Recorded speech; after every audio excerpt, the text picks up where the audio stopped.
Metropolis సదస్సు ముగింపు కార్యక్రమం అంగరంగ వైభవంగా జరిగింది. ఈ కార్యక్రమానికి ముఖ్య అతిథిగా రాష్ట్రపతి ప్రణబ్ ముఖర్జీ హాజరయ్యారు. సభలో సీఎం మాట్లాడుతూ నగరాల్లో ఉన్న కొద్ది భూమిని సద్వినియోగం చేసుకోవాలన్నారు. నగరాల్లోకి వలసలు పెరుగుతున్న కొద్దీ భూమి లభ్యత తగ్గుతూ వస్తోందని చెప్పారు. స్లమ్ ఫ్రీ సిటీలను రూపుదిద్దాల్సిన అవసరం ఉందన్నారు. చారిత్రక వారసత్వ సంపదకు ఎలాంటి నష్టం వాటిల్లకుండా అభివృద్ధి చేపట్టాలని అధికారులకు చెప్పారు. పాత బస్తీలో ఇస్తాంబుల్ తరహాలో నిర్మాణాలుండాలని ఆయన సూచించారు. The need of the hour, as we all understand, that the globe's population is going to touch about 50% urbanization within a short time to come. As I feel, there's a need across the globe to sensitize the people living in metropolis cities, urban bodies, regarding the utilization of urban land.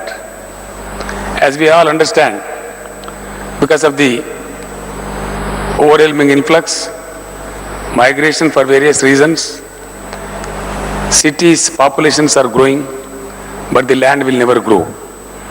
We have to make a living with the available land, which is a very, very important resource.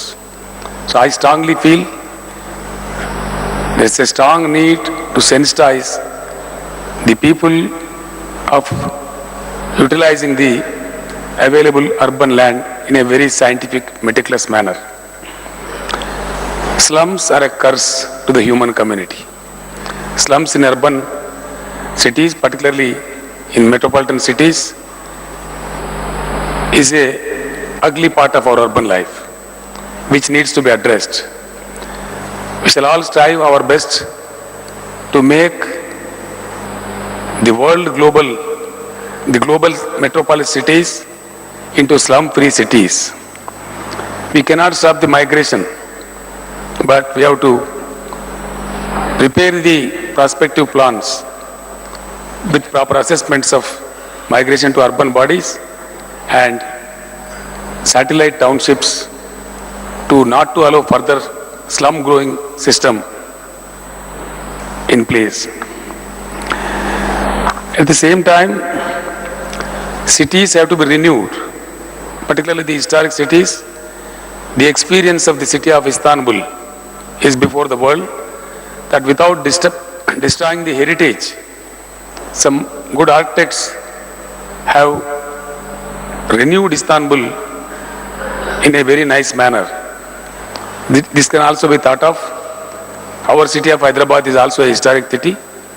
We are also trying to develop renewal development in line of Istanbul, particularly in the old city of Hyderabad. The cities,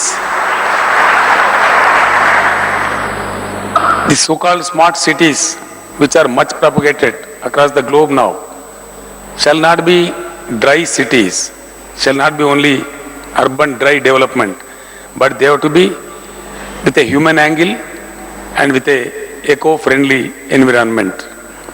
I am sure that the metropolis will continue to provide a constructive and interactive forum for a meaningful interaction at international level to think globally for providing a positive direction to urban cities of future.